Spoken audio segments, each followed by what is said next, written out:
qu'est-ce que l'immunothérapie? Avant de parler d'immunothérapie, il est important de rappeler que nos cellules immunitaires nous défendent tous les jours contre les agressions par des virus, par des bactéries, et sont capables d'éliminer les cellules anormales que nous produisons régulièrement. C'est ce qu'on appelle l'immunosurveillance.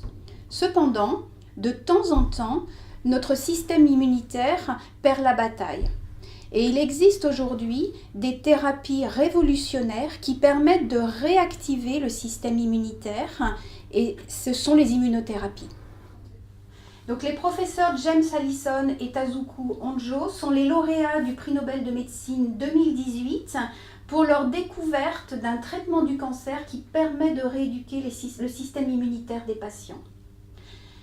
En quoi consiste cette découverte ? En fait, au début des années 90, ces deux chercheurs s'interrogent sur les raisons pour lesquelles le système immunitaire répond faiblement aux cellules tumorales. Et c'est ainsi que James Allison, aux États-Unis, découvre la molécule CTLA4 et Tasuku Honjo, au Japon, la molécule PD1.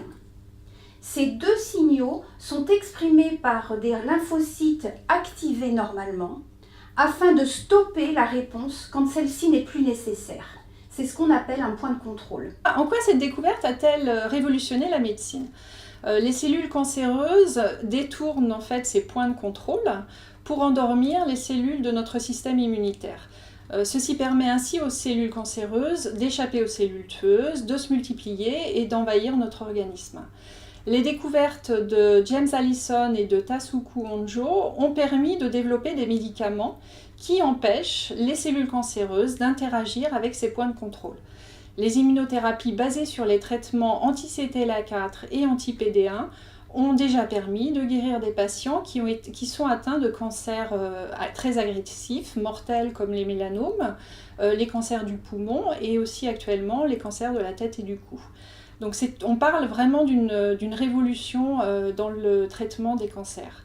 Néanmoins, on a moins de 20% des patients qui sont guéris par ces nouvelles stratégies et ces nouveaux traitements. D'autres molécules sont aujourd'hui à l'étude pour compléter cet arsenal. Donc quelles sont les autres approches pour modifier le système immunitaire ? Il en existe plusieurs.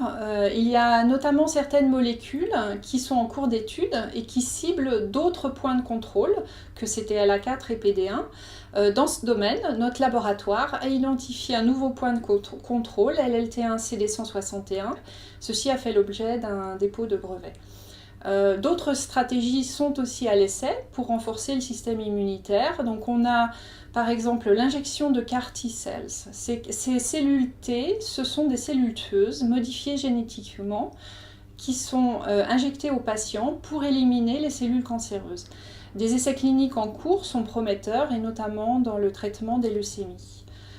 Au laboratoire, nous avons aussi mis au point un traitement local des cancers cutanés qui cible des cellules immunitaires qu'on appelle les cellules dendritiques. Ce sont des cellules qui éduquent les cellules antitumorales. Et là encore, ce traitement local a fait l'objet d'un dépôt de brevet. D'autres approches utilisent la vaccination. Il existe par exemple un vaccin contre le cancer de la prostate.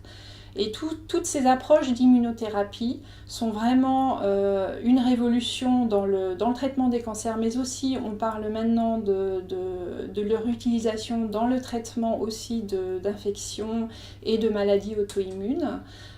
Et nous espérons donc avoir de nouvelles découvertes dans un proche avenir.